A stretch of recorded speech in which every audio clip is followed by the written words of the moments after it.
جی بسم اللہ الرحمن الرحیم ان اللہ یأمر بالعدل والاحسان وایتاء ذی القربى وینہی عن الفحشاء والمنکر والبغی یعظکم لعلکم تذکرون۔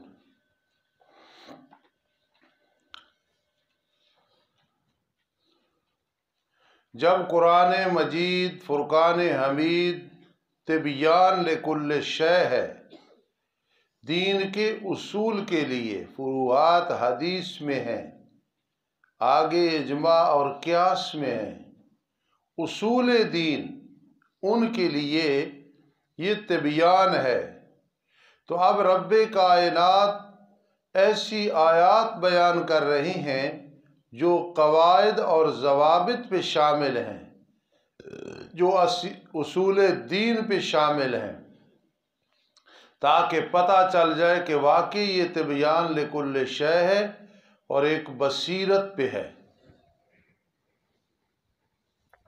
تو فرمایا ان اللہ یأمر بالعدل والاحسان۔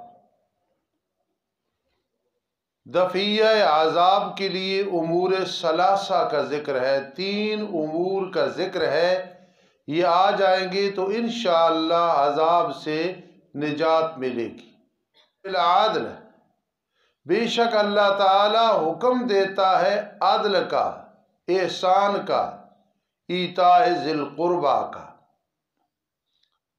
اقسم سیفی رضی اللہ تعالیٰ عنہ اپنی قوم کے امیر تھے، فرمایا میں جاتا ہوں اس شخص کے پاس جو دعویٰ کر رہا ہے نبوت کا۔ قوم نے کہا 2 نمائندے بھیج دیتے ہیں، وہ جا کے سوال و جواب کریں گے۔ چنانچہ وہ 2 نمائندے آئے رحمت دو عالم صلی اللہ تعالی علیہ وسلم کے پاس۔ جی تو انہوں نے 2 چیزیں پوچھی کہ آپ کون ہیں اور آپ کیا لائے ہیں، من انت و بما جئت، یا ما انت، من انت و ما انت، یا بعض روایات میں آتا ہے بما جئت۔ میرے آقا علیہ السلام نے پہلی بات کا جواب مختصر دیا، محمد ابن عبداللہ من آپ، اور بما جئت انا محمد الرسول اللہ صلی اللہ علیہ وسلم۔ اور پھر آگے یہ آیت پڑھی ان اللہ یأمرکم بالعدل والاحسان۔ توجہ کرنا، جب اقسم سیفی کو پتہ چلا تو اس نے کہا کہ اپنا یہ جو معاملہ ہے نا، کونوا فی ھذا الامر رؤوسا ولا تکونوا اذنابا، اس معاملے میں تم سردار بنو، جلدی مسلمان ہو جاؤ، دمیں نہ بنو، دمیں نہ بنو کہ لیٹ اسلام قبول کرو گے۔ یہ اقسم سیفی نے کہا۔ تو ان اللہ یامر بالعدل والاحسان یہ قرآن مجید میں سب سے جامع آیت ہے۔ ادھر دیکھو، یہ پوری آپ کی تقریر ہے، اگر اس کو یاد کر لو تو تقریر ہے۔ قرآن مجید میں عظمت کے لحاظ سے آیت الکرسی ہے، ویسے تو بڑی ہے، اذا تداینتم بدین الی اجل ہے نا، وہ الفاظ کے اعتبار سے عظمت کے لحاظ سے آیت الکرسی ہے، اور جامعیت کے لحاظ سے کہ جامع آیت وہ ان اللہ یأمر بالعدل والاحسان ہے۔ اور اللہ پہ بھروسہ کرو، اسی پہ اعتماد رکھو، تو اس سے بڑھ کے آیت کو نہیں۔ وَمَن يَتَّقِ اللَّهَ يَجْعَل لَّهُ مِنْ أَمْرِهِ يُسْرًا، اور اللہ کی مہربانی کی طرف ترغیب دلانے والی اس سے بڑی آیت اور کوئی نہیں۔ قُلْ يَا عِبَادِيَ الَّذِينَ أَسْرَفُوا عَلَىٰ أَنفُسِهِمْ لَا تَقْنَطُوا مِن رَحْمَةِ اللَّهِ۔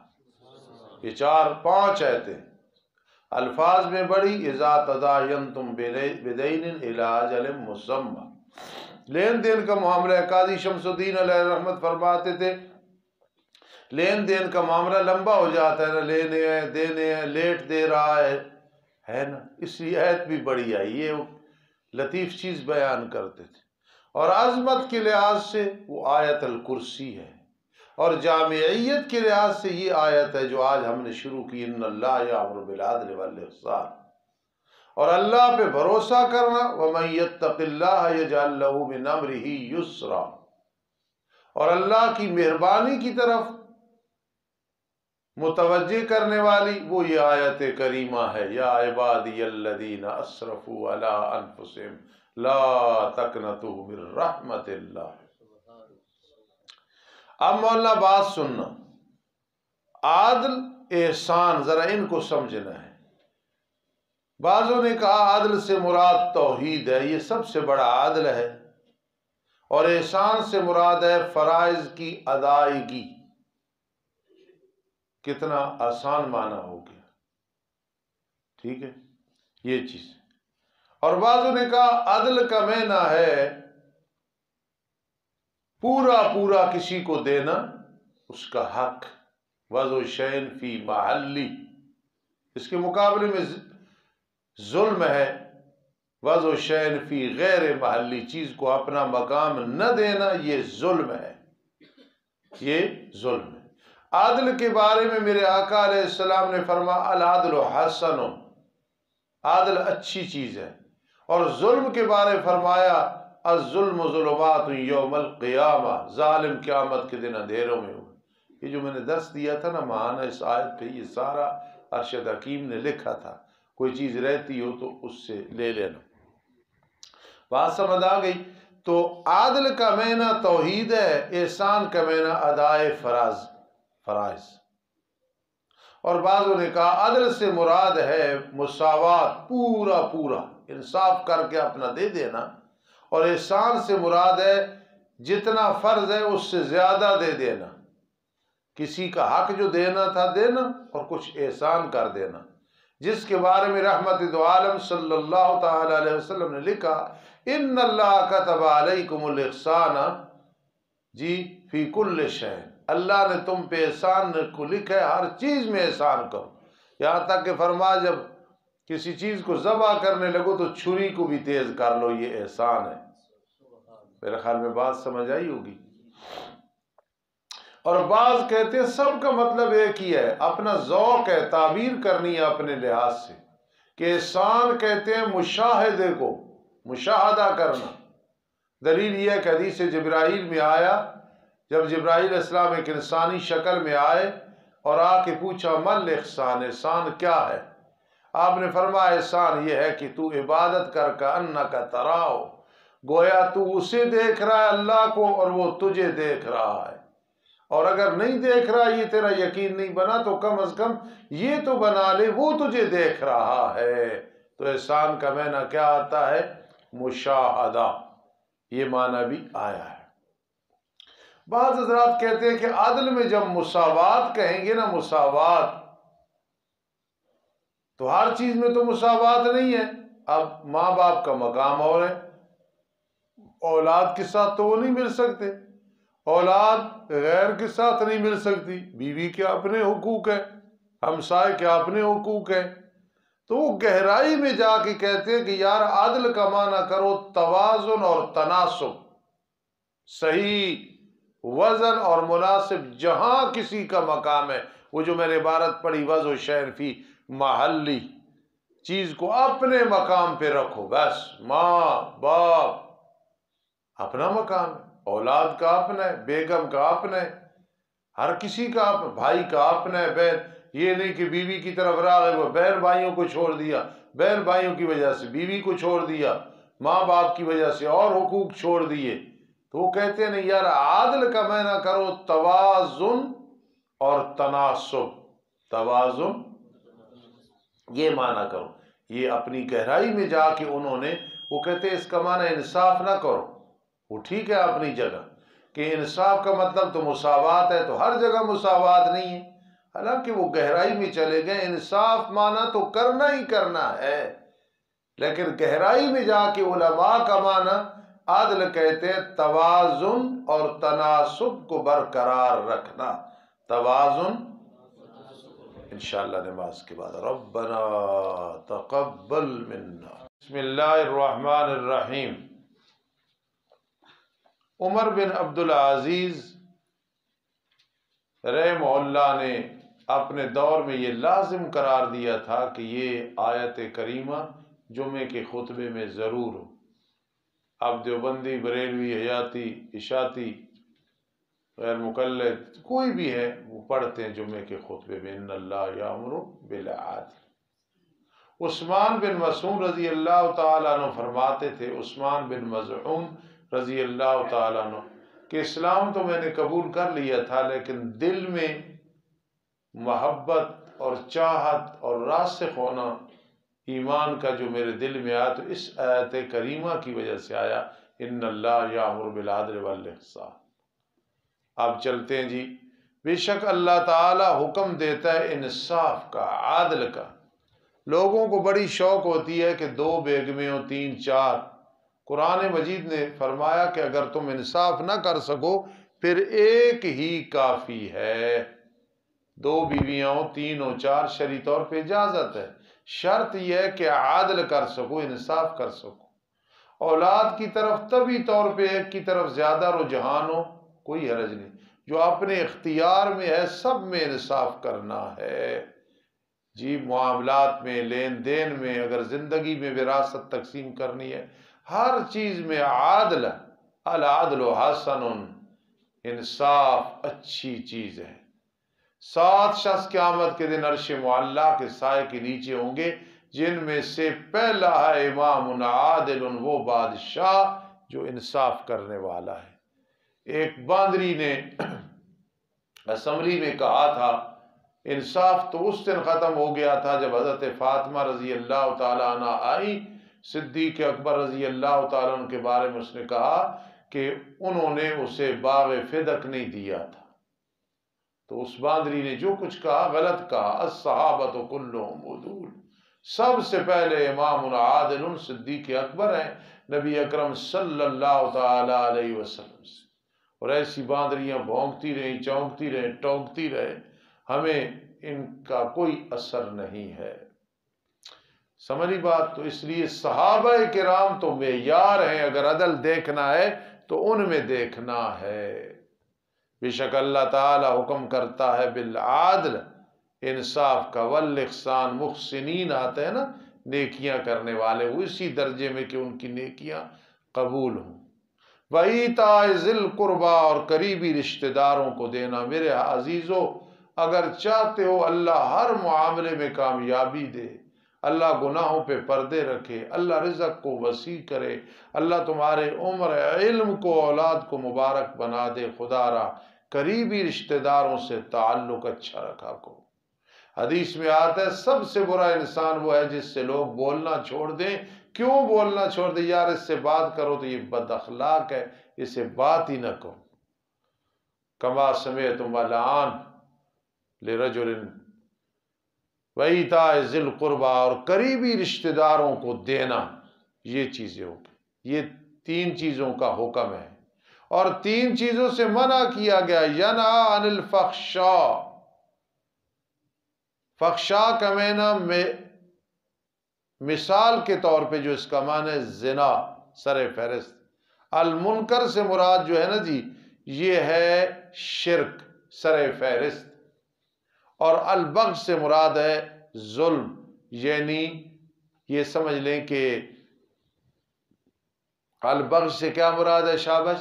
ظلم، یعنی یہ انصاف کے مقابلے میں ہے، انصاف کے مقابلے.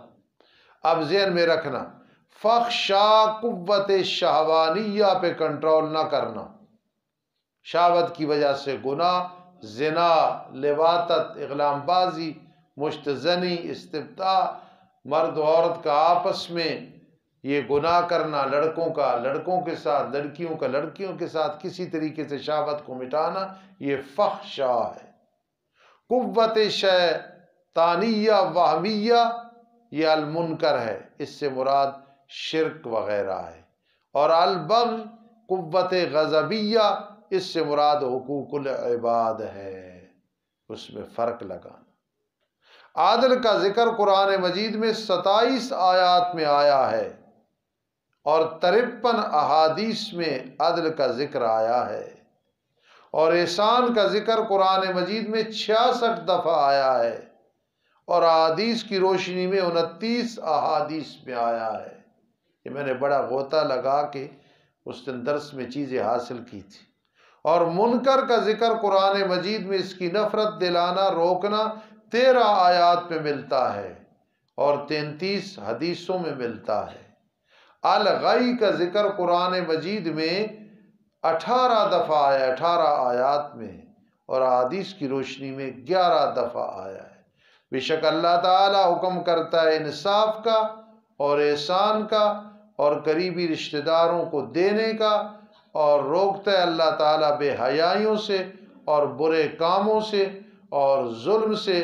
اللہ تمہیں نصیحت کرتا ہے تاکہ تم نصیحت حاصل کرو۔ یعظکم یعظ، پھر دیکھنا یامرو مضارع یامرو استمرار ہے، ہمیشہ یہ قانون چلے گا۔ ینہا مضارع ہمیشہ یہ قانون چلے گا۔ اور میرے شیخ قاضی شمس الدین علیہ رحمت، جن کی مسند پہ بیٹھ کے میرے شاگرد پڑھا رہے ہیں بفضل اللہ، میں نے بھی ایک دفعہ بخاری شریف جلد ثانی اور غالباً 3 دفعہ مسلم شریف پڑھائی ہے، اور اب الحمدللہ ہم نے کیا پڑھانا، ایک اعزاز ہے جماعت اور علماء کی طرف سے، ہم اس قابل ہیں۔ لیکن اب بھی تحاوی انشاءاللہ اور ابن ماجہ جو اللہ کو منظور ہوگا شروع کرائی ہے، دعا کرنا اللہ تعالیٰ آسانی فرمائے۔ ذرا تھوڑی سی ایک اور بات سمجھ لیں، ان اللہ یامر بالعدل، بے شک اللہ تعالی حکم کرتا ہے انصاف کا۔ قاضی شمس الدین علیہ رحمت لکھتے ہیں کہ جب کوئی فیصلہ کرو تو اس میں انصاف سے کرنا ہے، والاحسان، جی، اور پھر احسان بھی کرنا ہے، وَإِيتَاءِ ذِي الْقُرْبَى، اور قریبی رشتہ داروں کو دینا ہے، جی، اور روکتا ہے اللہ تعالیٰ فحشاء سے، بے حیائیوں سے، جی۔ ذی القربہ کو نہ دینا کیسا فرماتے ہیں فحشاء ہے، احسان نہ کرنا کیسا فرماتے ہیں المنکر ہے، عدل نہ کرنا البغی ہے۔ یہ بات بھی لکھ لینا، یہ پھر علی سبیل غیر نفع نشر مرتب ہوگا، ادھر عدل پہلے ہے، ادھر ظلم آخر میں ہے۔ جو کچھ مجھے علم تھا یا میرے مطالعے میں تھا میں نے بتا دیا، اللہ پاک کمی بیشی معاف فرمائے۔ اور پورا کرو اللہ کے وعدے کو جب تم آپس میں معاہدہ کرو، اور نہ توڑو قسموں کو بعد ان کے پکا کرنے کے، اور تحقیق تم نے اللہ کو اپنے اوپر ذمہ دار بنایا ہے جب تم نے قسم اٹھائی۔ میرے عزیزو، قسم کے معاملے میں خیال کرنا، قسم توڑ دینا بغیر سخت مجبوری کے، اور قسم بار بار اٹھانا، پرواہ نہ کرنا، وبال آتا ہے، اللہ سب کو معاف کرے، خیال کیا کرو۔ ان اللہ یعلم ما تفعلون، بے شک اللہ تعالی جانتا ہے جو کچھ تم کر رہے ہو۔ اور نہ ہو تم مثل اس عورت کے جو توڑ دیتی تھی اپنا کیا جی غزلہ سود بعد پکا کرنے کے ٹکڑے ٹکڑے۔ ایک عورت تھی بے وقوف، وسوسے کی بیماری تھی، رات کو کوئی بنایا کپڑا سود سے، صبح توڑ دیا۔ اللہ نے مثال دی اس عورت کی طرح نہ ہو، رات کی محنت کو صبح 1 منٹ میں ضائع کر دیتی ہے۔ تم بھی یہ ناانصافیاں کر کے اور قسمیں توڑ کے اور کوئی ایسا گناہ کر کے جس سے نیکیاں ضائع ہو جائیں، ایسے نہ کرنا۔ تتخذون ایمانکم دخلا بینکم، پکڑتے ہو تم اپنی قسموں کو فساد کا ذریعہ اپنے درمیان، یہ کہ ایک جماعت جدھر تم چلے گئے ہو قسم توڑ کے کہ وہ زیادہ بڑی ہو جائے دوسری جماعت سے، کہ ادھر وعدہ تھا کہ ہم تمہارے ساتھ چلیں گے، وعدہ توڑ کے ادھر چلے گئے ہو، یہ ایک مثال دی ہے، باقی وعدے کی ساری چیزیں اس میں آ گئیں، خواہ وعدہ صراحتاً ہو، دلالتاً ہو، التزاماً ہو، حقوق اللہ میں ہو، حقوق العباد میں ہو۔ یہ میری بات لکھو، بڑی افسوس کی بات ہے، کتنی اہم بات ہے، نہیں لکھ رہا۔ خواہ وہ وعدہ تم صراحتاً کرو، دلالتاً کرو، التزاماً کرو، ارشد حکیم صراحتاً، دلالتاً، التزاماً، حقوق اللہ اور حقوق العباد، جس میں بھی وعدہ کرو پورا کرو۔ اوفو بعہد اللہ، اللہ کے وعدے کو جب آپس میں وعدہ کرو، میں نے کہا صراحتاً کر دو وعدہ، دلالتاً کر دو اگلے کے ساتھ، یعنی اسے سمجھ آئے یار وعدہ کر رہا ہے، یا اس بات سے سمجھ آ رہا میرا وعدہ ہے تمہارے ساتھ۔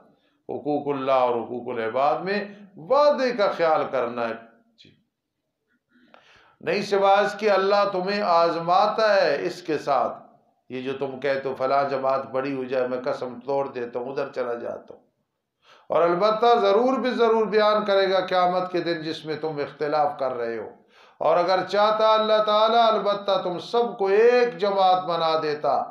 یہ نہیں کہ تم اللہ کے کنٹرول سے باہر ہو، ایک جماعت نہیں بنا سکتا ہے، لیکن اللہ تعالیٰ گمراہ کرتا ہے جسے چاہتا ہے، رہنمائی کرتا ہے جس کی چاہتا ہے۔ طباق اور تضاد ہے یذل و یہدی، مقابلہ ہے یذل و یہدی کا، اور البتہ ضرور بھی ضرور تم سے پوچھا جائے گا جو کچھ تم عمل کرتے رہے، اور نہ بناؤ اپنی قسموں کو فساد کا ذریعہ آپس میں، ورنہ پھسل جائیں گے قدم بعد پکا ہونے کے، یعنی تم ایسے کرو گے تمہارے پیچھے آنے والے بھی قسموں کو توڑے گے، اور چکھو گے تم عذاب کو بسبب اس کے کہ تم نے روکا لوگوں کو اللہ کے راستے سے، اور تمہارے لیے عذاب ہوگا بہت بڑا۔ نیکی میں ابتدا کرنے والا جب تک نیکی ہوتی رہے گی اسے جزا ملتی رہے گی، گناہ میں ابتدا کرنے والا جب تک زندہ رہے گا، مرے گا، قیامت تک اس گناہ کی سزا اسے ملتی رہے گی۔ آپ امیر لوگوں سے متاثر نہ ہوا کرو، یہ جتنے پریشان ہوتے ہیں غریب سکون میں ہوتے ہیں۔ کوئی ایک آدمی فوت ہوا کسی علاقے میں، باہر سے اس کی میت آئی، اتنا امیر کہ پراڈو پجارو اور ایسی گاڑیاں ان کے گھر میں، افراد اتنے نہیں جتنی گاڑیاں کھڑی ہیں، میں حقیقت کہہ رہا ہوں۔ تو مجھے پتا چلا وہ مرنے والا مر گیا، بڑا ذہنی طور پہ خرچ ہوا، لیکن بینک سے اس نے کروڑوں روپے قرض لیے ہوئے تھے۔ اب اتنی وراثت میں کوئی ایسے نہیں کر رہا کہ اس کی قبر ہلکی ہو جائے اور وہ قرض اتر جائے، بات سمجھیے۔ اس لیے یہ دنیا میں بھی عذاب آتے ہیں، آخرت میں ہمیشہ کے لیے جو کو گناہ کرے وہ عذاب اسے ملتا رہے گا۔ مدرسے بنانے والے جنت کے مزوں میں ہوتے ہیں جنہوں نے اخلاص کے ساتھ بنا، اور سینوے بنانے والے عذاب میں ہوتے ہیں۔ یقین کرنا میرے عزیزوں، میری اولاد، امراء طبقے کو دیکھ کے رشک نہ کیا کرو۔ متوسط درجے والے لوگ جنہیں محتاجی نہیں ہے لیکن بہت بڑے امیر نہیں ہیں، وہ یقین کرنا بہت سکون میں ہوتے ہیں، میرا تجربہ ہے۔ تو اللہ آپ کو اور مجھے اتنا دے کہ ضرورت پوری ہو جائے، اللہ عافیت اور خیریت دے، یہ چیز کافی ہے۔ زیادہ دولت ہو، زرداری کے پاس بڑا مال ہے، سیٹھ عابد کے پاس بڑا مال تھا، سکون نہیں، سکون چاہیے۔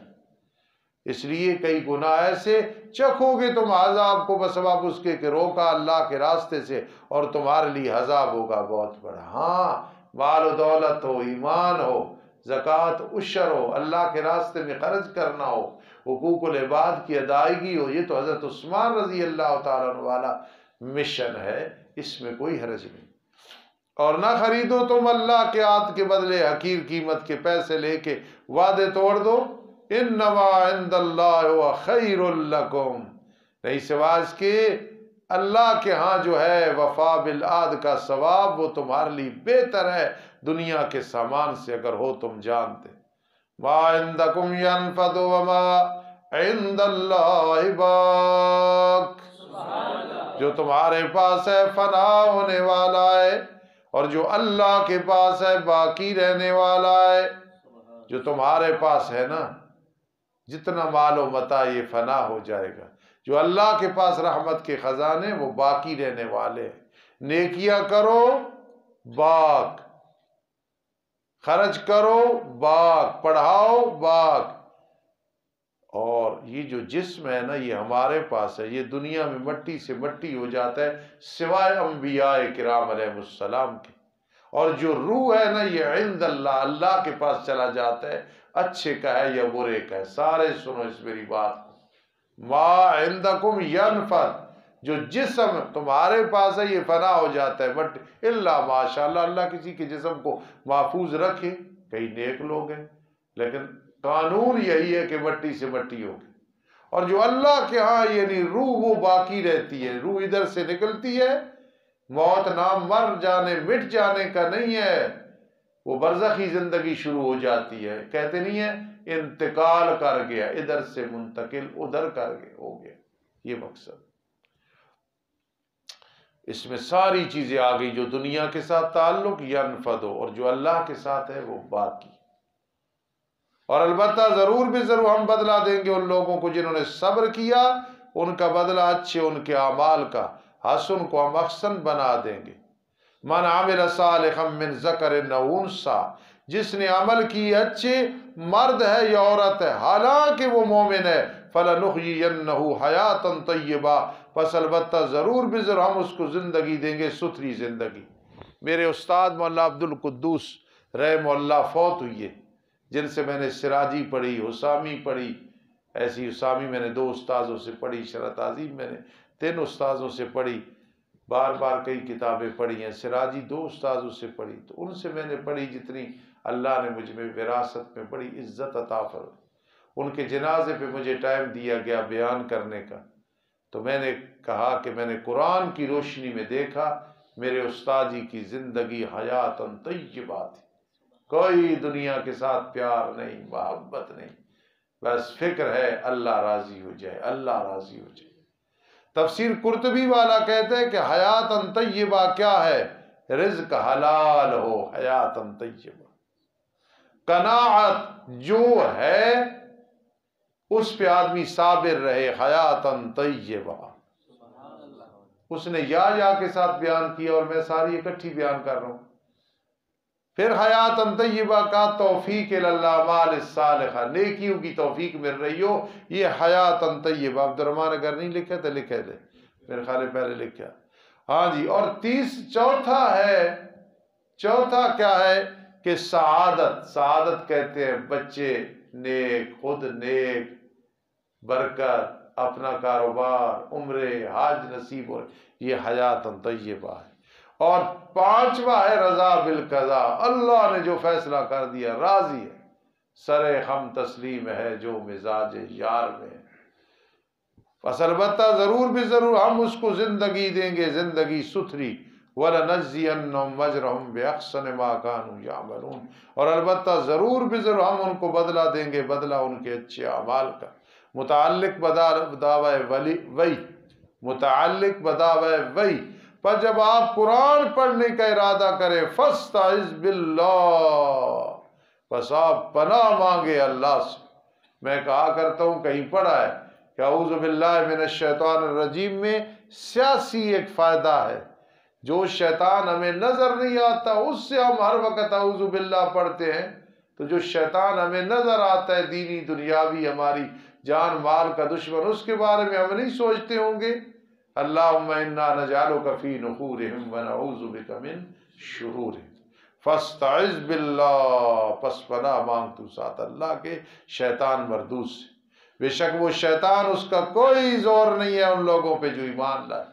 جتنے تم بیٹھے ہو میرے بیٹو بیٹیاں، سن لو، یہ تم پہ شیطان کا کوئی زور نہیں ہے کہ تم آمنو ہو، اور جو آمنو نہ ہو ادھر سے اس نے دعوت دی گناہ کی، تیار ہو گئے بعد میں استغفر اللہ استغفر اللہ۔ جو مومن ہے شیطان کا کوئی زور نہیں چلتا، جتنا بھی وہ ترغیب دے نہیں میں گناہ نہیں کروں۔ ایک آدمی کو ایک دفعہ خواب ہے، ادھر دیکھنا، بڑا پریشان ہو گیا کہ استاد جی میں نے خواب میں دیکھا ہے 2 آدمی ہیں، جلدی جلدی میرے پاؤں میں بیڑی لگا دی۔ میں نے کہا اللہ تجھے گناہوں سے بچائے گا، پھر اس نے بعد میں بتایا استاد جی میرے اندر ایک گناہ تھا، اللہ نے ہدایت دی ہے۔ خوابیں اس طرح اشارہ کرتی، کوئی سمجھی بات؟ تو مومن پہ زور نہیں ہے، اس کے لیے زور ان لوگوں پہ جو ایمان لائے اور اپنے رب ہی پہ بھروسہ کرتے ہیں، شیطان کا کوئی تسلط نہیں چلتا۔ علی کہتے ہیں جا جا کسی دنیا دار کو پکڑ، کسی عیاش کو پکڑ، مجھے کہتا ہے گناہ کر، میں گناہ نہیں کروں گا۔ علی کیوں نہیں کرتا ہے؟ عرفان گناہ کیوں نہیں کرتا ہے؟ انی اخاف اللہ، ہم اللہ سے ڈرتے ہیں اس لیے گناہ نہیں کرتے۔ انما سلطان نہیں سوائے اس کو اس کا زور، یہ مقابلہ ہے جی، لیس لہ سلطان انما سلطان ان لوگوں پہ جو اسے بیسٹ فرینڈ سمجھتے ہیں، دوست سمجھتے ہیں، یتولونہ دوست سمجھتے ہیں، اور وہ لوگ کہ وہ اللہ کے ساتھ شریک ٹھہرانے والے ہیں، ان کو وہ دوست سمجھ کے ان پہ اپنا تسلط رکھتا ہے۔ چونکہ آج زیادہ تفسیر ہے، مشکل ہے اور یاد بھی کرنی ہے، اس پہ اکتفا کرتے ہیں، ہفتے کے دن انشاءاللہ پارہ مکمل ہو جائے گا۔ الحمدللہ رب العالمین والعاقبۃ للمتقین والصلاة والسلام علی رسولی محمد وآلہ واصحابہ اجمعین۔ اللہ ہمارے گناہ معاف فرما دے، ہماری بیماریوں سے ہمیں نجات دے دے، ہماری پریشانیوں سے نجات دے دے۔ اللہ ہماری نیکیاں ٹوٹی پھوٹی خدمتیں قبول فرما لے، جتنے بیمار ہیں شفا دے دے، جتنے لوگ آخرت میں پہنچ چکے ہیں مغفرت فرما، ہمارے اساتذہ، والدین، بہن بھائی عزیز، پوری امت میں سے جو لوگ فوت ہو گئے مغفرت فرما، جو زندہ ہے ان کی پریشانیاں دور فرما، صحت عطا فرما، زندگی دراز فرما، میری روحانی جسمانی اولاد، اولاد کی اولاد، بیٹیاں بہویں، سب کی اللہ حفاظت فرما۔ ہمارے جہاں کہیں رشتہ دار ہیں ان کے جتنے معاملات ہیں آسانیاں پیدا فرما، یا فتاح یا عزیز یا قادر، یا مقلب القلوب یا مصرف القلوب، یا محرک القلوب یا ودود، یا اللہ یا ودود یا عزیز یا حکیم۔ رب انی مسنی الضر وانت ارحم الراحمین، وفوض امری الی اللہ ان اللہ بصیر بالعباد۔ رب انی مسنی الضر وانت ارحم الراحمین، حسبنا اللہ ونعم الوکیل۔ رب انی مغلوب فانتصر، رب انی مغلوب فانتصر، لا مرغوبی الا اللہ ولا مطلوبی الا اللہ ولا محبوبی الا اللہ ولا الہ الا اللہ ولا الہ الا اللہ، لا الہ الا اللہ محمد رسول اللہ۔ سبحان اللہ وبحمدہ سبحان اللہ العظیم، لا الہ الا اللہ محمد رسول اللہ، یا رحمان یا رحیم، سبحان اللہ وبحمدہ سبحان اللہ العظیم۔ رب اغفر لنا بفضلک، رب اغفر لنا بفضلک، یا حی یا قیوم برحمتک نستغیث، اللہم انا نجعلک فی نحورہم ونعوذ بک من شرورہم، اللہم انا نسألک العفو والعافیۃ فی الدین والدنیا والآخرہ، اللہم فقہنا فی الدین، اللہم وفقنا لخدمت الدین، اللہم استر عوراتنا وآمن رواتنا، اللہم استر عیوبنا، اللہم اغفر ذنوبنا، یا رب انت وانا انا العواد بالذنب وانت العواد بالمغفرہ، اغفر لنا اغفر لنا اغفر لنا، یا مغیث اغثنا، یا مغیث اغثنا، یا مغیث اغثنا، رب ارحمہما کما ربیانی صغیرا، رب ارحمہما کما ربیانی صغیرا، رب ارحمہما کما ربیانی صغیرا، رب ارحمہما کما ربیانی صغیرا، ربنا تقبل منا۔ ہمارے ایک ساتھی سلیم کتابوں والا بیمار ہے، اللہ اس پہ رحم و کرم فرما، اللہ اس پہ رحم و کرم فرما، اللہ اس پہ اپنی مہربانیاں فرما، آمین یا رب العالمین برحمتک۔